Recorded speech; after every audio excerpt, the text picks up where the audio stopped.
예레미야 20장 7절부터 18절까지 교독하겠습니다. 예레미야 20장 7절부터 18절, 7절부터 교독합니다. 여호와여, 주께서 나를 권유하심으로 내가 그 권유를 받았사오며 주께서 나보다 강하사 이기셨으므로 내가 조롱거리가 되니 사람마다 종일토록 나를 조롱하나이다.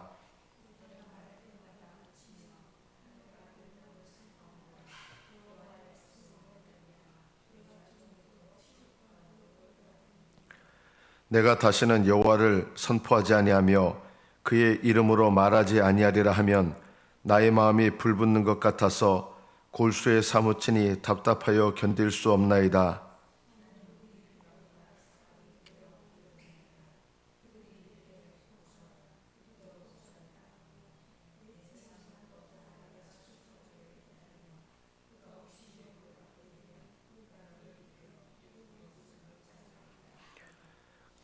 그러하오나 여호와는 두려운 용사 같으시며 나와 함께 하심으로 나를 박해하는 자들이 넘어지고 이기지 못할 것이오며 그들은 지혜롭게 행하지 못함으로 큰 치욕을 당하오리니 그 치욕은 길이 잊지 못할 것이니이다.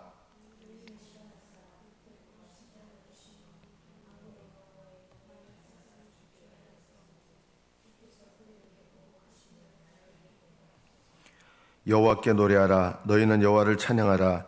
가난한 자의 생명을 행악자의 손에서 구원하셨음이라.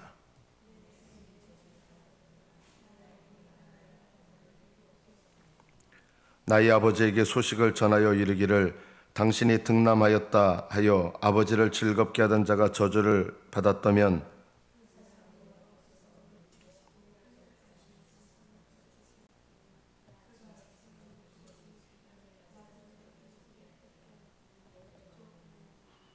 이는 그가 나를 태에서 죽이지 아니하셨으며 나의 어머니를 내 무덤이 되지 않게 하셨으며 그의 배가 부른 채로 항상 잊지 않게 하신 까닭이로다.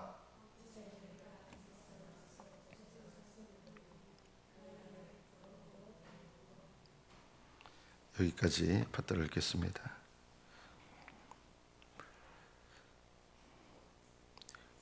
이 본문 전에 있는 내용을 조금 기억해야 될 필요가 있습니다. 밧술이라고 하는 사람에게 폭행을 당하고 구금되고 또 구금된 것도 그냥 편하게 구금된 게 아니라 이 고랑에 매어가지고 아주 비참한 모습으로 이렇게 구금이 된 것입니다. 이런 일을 당한 이유는 하나님 말씀을 전한 것 때문입니다. 다른 어떤 이유가 없고 하나님 말씀을 전한 거예요. 그 하나님 말씀이 뭡니까? 하나님의 심판과 저주가 회개하지 않는 이스라엘 백성에게 임할 것이라는 말씀이었죠. 하나님께서 전하라고 하신 말씀을 그대로 전했는데 이런 고난을 당하고 수치를 당한 것입니다. 의를 위하여 고난받을 때 아무리 힘들어도요, 여러분 우리나라 독립군들, 일제시대 때 독립군들, 그분들은 힘드셔도 그래도 우리나라 국민들이 어떻게 생각을 했습니까? 그분이 올바른 일을 하고 있다, 이렇게 여겼잖아요. 힘들기는 하지만 다른 사람들이 그분은 의로운 분이시고 올바른 일을 하고 있다, 이런 생각을 갖거든요. 그런데 예레미야는 하나님의 말씀을 전하는데 사람들이 어떻게 생각하냐? 저 거짓말쟁이다 저거, 이렇게 조롱한 거예요. 고난을 받으면서 누가 알아주는 게 아니라, 우리는 고난받아도 누군가 알아주면은 마음이 그래도 이렇게 담대함을 갖는데, 예를 들어서 여러분 독립군으로서 목숨을 바쳐서 하고 있는데 국민들 전체가 또 뭐라 하냐면 저거 다 나쁜 놈이라고, 이렇게 만약 한다 그러면 누가 그것을 하고 싶겠습니까? 우리나라 상해 임시정부 이런 요원들도 국민들이 마음으로는 그분들은 옳은 일을 하고 있다, 이렇게 여겨주니까 고난받으면서도 하잖아요. 그런데 예레미야는 그런 상황이 아니에요. 하나님 말씀을 전하는데 수치와 조롱과 모욕을 당하고 어느 누구도 그것에 대해서 인정해 주거나 알아주지 않았습니다. 왜 이렇게 됐을까요?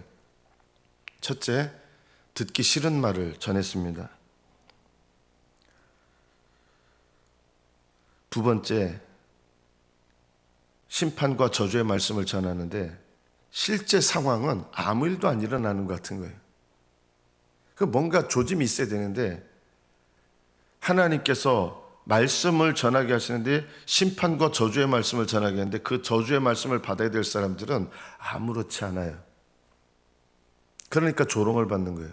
그게 정말 하나님 말씀이라면 왜 아무 일도 안 일어나냐, 우습게 여기는 것이죠.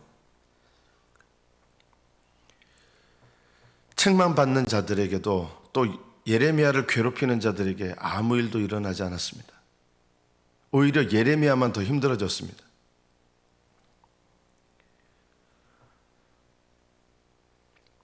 무엇보다도 예레미야가 이 고난을 받으면서 그가 옳다 그러면 왜 이렇게 그 사람만 더 힘들어지냐, 이렇게 조롱을 하는 거예요.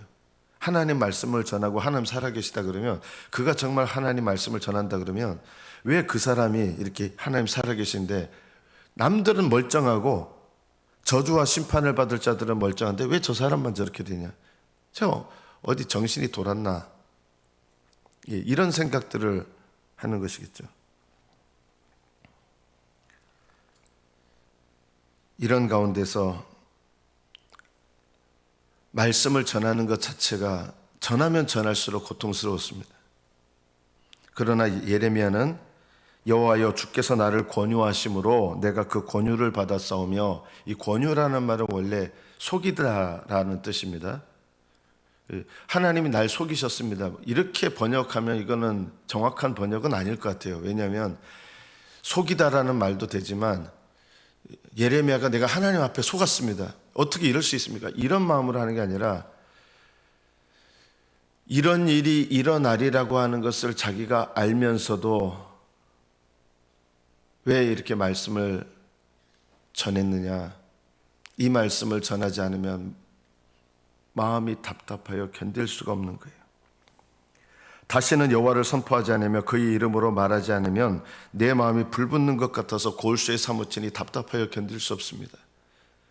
진리를 정말 사모하는 사람은요, 진리를 거스리거나 진리를 벗어나서 말하거나 할 수 없는 거예요. 침묵할 수도 없는 거예요. 하나님이 전하라고 하신 말씀을 전하지 않으면 편하죠.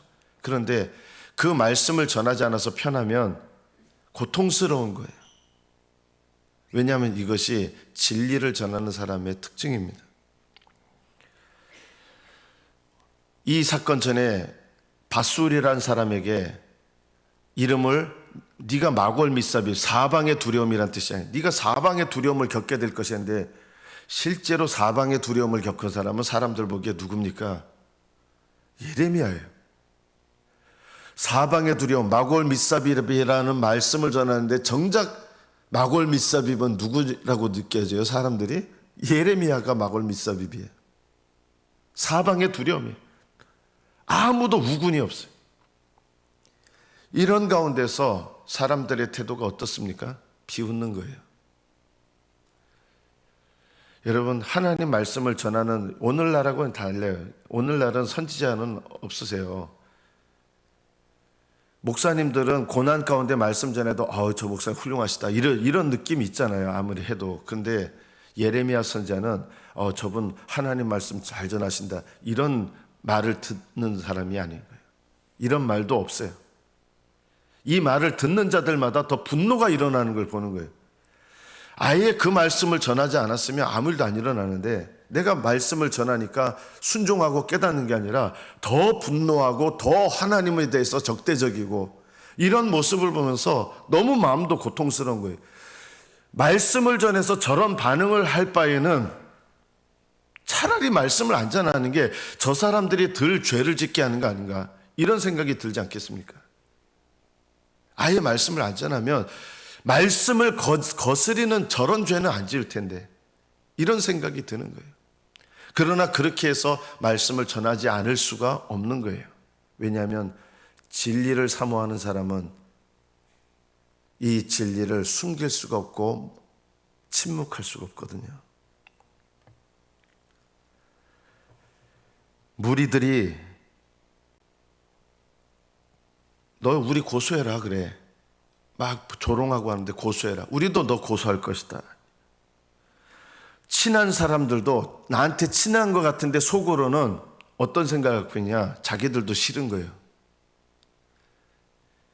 예레미야가 하나님의 말씀을 전한다고 하는, 겉으로는 예레미야가 하나님의 일꾼이다라고 하는 것 같지만 그들 속마음이 뭐냐면 자기들도 예레미야가 전하는 말씀 싫은 거예요. 그래서 속마음이 어땠느냐? 그냥 죽었으면 좋겠다. 저 사람 빨리 잘못돼가지고 이 불편한 말씀 안 들었으면 좋겠다. 친한 사람들조차 그렇게 하는 거예요. 겉으로는 어떻게 해요? 예레미야에게 찾아와가지고 아이고 얼마나 힘드시겠습니까? 얼마나 외로우시겠습니까? 이렇게 하는 것 같지만 속마음은 아유 빨리 저거 안 죽나? 이런 생각하고 예레미야 앞에 와서 친한 척 하다가 사람들한테 가가지고는 그 사람들 편에 서가지고 또 막 뭐라고 하는 거예요. 친한 벗들도 내가 실족하기를 기다리며 고난 가운데서 이 말씀 사역을 포기하기를 친한 친구들도 원한다는 것입니다. 그가 유혹을 받게 되면 우리가 이겼다는 게 증명된다. 그래서 예레미야가 유혹을 받아서 넘어지길 바라는 거예요. 그래야 자기들이 틀리지 않았다는 것이 증명되니까. 하나님 앞에 이런 상황 속에서 자기 마음을 토로합니다. 여러분, 예레미야는요, 우리가 오늘 본문에서 알아야 될 게 있어요. 14절부터 보면 그 전에 13절에 보면 여호와께 노래하라. 너희는 여호와를 찬양하라. 가난한 자의 생명을 행악자의 손에서 구원하셨음이로다. 이거는 믿음으로 말미암는 고백이에요. 예레미야가요. 그런데 곧바로 그 다음에 어떤 정반대의 고백을 합니다. 내 생일이 저주를 받았다면, 내 어머니가 나를 낳던 날이 복이 없었다면 차라리 태어나지 않았으면 좋겠다. 내가 차라리 어머니 못해서 내가 죽었으면 이런 고난을 안 당할 텐데, 방금 전에는 하나님을 찬양하라 이렇게 하고서 왜 또 곧바로는 욥처럼 자기 생일을 저주하고, 왜 이렇게 쓰디쓴 마음으로 차라리 내가 태어나지 않았으면 좋겠고, 왜 내가 어머니 태에서 나와서 고생과 슬픔을 보며 나의 날을 부끄러움으로 이렇게 지내는가. 여러분, 이 두 가지 모습이요, 하나님의 사역자들의 모습이에요. 하나님께서 내게 주신 사명과 하나님의 뜻 가운데서 하나님이 내 폐부와 심장을 살피시고 하나님 날 알아주신다, 이거를 믿음으로 알아요, 한편으로는. 그러나 그런 가운데서 여전히 아무리 믿음의 사람이라도 이 지속적인 고난, 모든 사람들이 자기를 비난하고 비웃는 이 고난 속에서 원망하는 마음, 원망을 하나님께 표현하는 건 아니에요, 믿음이 있기 때문에. 그러나 자기가 이렇게 고난과 수치와 지속적인 비방을 받는 것에 대해서 너무 이것이 고통스럽고 한탄이 되는 거예요. 이거는 어디서 나오는 마음이에요? 예레미야가 하나님 사람이지만요, 여전히 연약한 육신의 마음이 있는 거예요. 그러나 우리가 이것을 또 알아야 됩니다. 한편으로는 믿음의 마음이 있고 한편으로는 육신의 마음에서 나오는 이 연약함이 있지만, 예레미야는 그럼에도 불구하고 어떻게 반응합니까? 하나님 뜻대로 말씀을, 육신적으로는 너 왜 그렇게 살 필요 없어, 하나님께서 너를 지켜주시지도 않잖아. 네가 그렇게 고난당하면 하나님께서 너의 옳음을 뭔가 나타내고 네가 올바른 하나님 말씀을 전하고 있다는 거 하나님이 이렇게 증명해 주셔야 되는데 그런 일은 보이지 않잖아. 너 하지마. 이런 육신의 마음이 있을 거예요. 그러나 그런 마음을 이겨내고 믿음을 따라서 하나님의 사명을 따라서 순종하고 반응하는 거예요. 하나님의 위대한 종들은 육신의 마음과 생각이 아예 없어져서 그런 하나님 뜻을 따르는 게 아니라 그런 연약함이 있음에도 불구하고 하나님 뜻을 따르는 거예요. 이게 믿음이에요. 사도 바울조차도 오라 나는 곤고한 사람이로다, 이 사망의 몸에서 누가 나를 건져냈고, 사도 바울조차도 여전히 아직 육신의 연약함이 있었지만 그것을 따라 살지 아니하고 믿음으로 하나님께 순종하는 것입니다. 하나님은 우리의 육신의 연약함에서 나오는 생각들을 보지 않으시고 그가 뭘 따라 사는지 뭐에 순종하는지를 보시고 하나님은 그것을 받으시는 분이에요. 우리는 하늘나라 가는 날까지 육신의 연약함이 있어요. 여기서요, 사람들한테 영광받고 싶고요, 인정받고 싶고요, 아무리 믿음이 좋아도 이런 육신의 마음이 아예 근원조차 없어지는 게 아니란 거 아셔야 돼요. 그래서 우리는 이 믿음의 길을 걸어가면서 날마다 뭐 해야 됩니까? 영적 싸움을 싸워야 됩니다. 하나님 사명을 감당하면서 여기에 굴복해서는 안 됩니다. 우리에게는 육신이 남아있어요. 육신의 옛사람, 육신에 속한 사람은 아니에요, 우리가. 그러나 육신적인 옛 마음이 남아있어요. 이것이 계속 우리를 발목을 잡고 계속 유혹하려고 하지만 믿음은 뭐냐? 그럼에도 불구하고 하나님 뜻에 순종하는 것입니다. 믿음은 이런 생각이 하나도 안 드는 게 아니에요. 이런 연약함에도 불구하고 예레미야는 포기했습니까? 아닙니다. 하나님 말씀을 증거하고 하나님 뜻을 따르고요.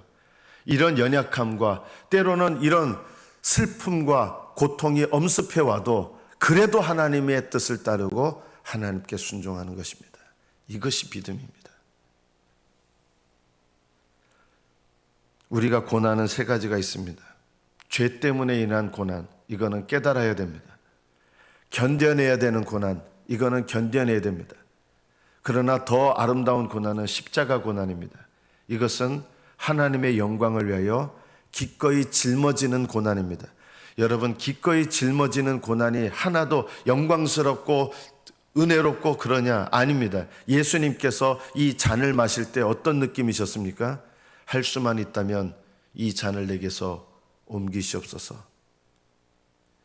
내가 이 잔을 받기까지 내 답답함이 어떠하겠느냐? 예수님은요, 십자가 고난을 받으실 때 즐겁게 받지 않으셨어요. 십자가 고난은 즐겁지 않아요. 내가 하나님을 위하여 고난받기 때문에 즐겁다. 전혀 그렇지 않아요. 십자가 고난은 하나님의 이름과 영광을 위해서 너무나 고통스러움에도 불구하고 기꺼이 복음을 위하여, 하나님의 이름을 위하여, 하나님의 영광을 위하여 감당하는 고난입니다. 그렇다고 해서 편해지거나 너무나 하나님의 영광을 위해서 내가 고난받기 때문에 내가 아무렇지 않게 되거나 그렇지 않습니다. 십자가 고난이야말로 가장 고통스럽습니다. 그러나 이 가장 고통스러운 십자가 고난은 하늘나라에서 가장 영광스러운 고난이 될 것입니다. 예레미야 선지자는 어떻게 보면 복음을 위하여, 하나님의 이름을 위하여 고난받았습니다. 쉽지 않았습니다. 태어난 날을 저주할 정도로 너무나 고통스러웠습니다. 그럼에도 불구하고 예레미야 선지자는 그 고난을 회피하지 않고 하나님의 뜻을 따랐습니다. 이것이 믿음이요, 이것이 순종이요, 이것이 헌신입니다. 이런 고난 가운데서 죄를 깨닫게 하시는 고난을 통해서 회개에 이르고 인내하게 하시는 고난을 통해서 인내함에 이르러 소망의 완성에 이르게 하시는 하나님의 은혜로 믿음이 자라고, 그리고 더 믿음이 자라서 주를 위한 고난을 힘들지만 기꺼이 감당하시는 저와 여러분이 되시기를 축복합니다. 기도하겠습니다.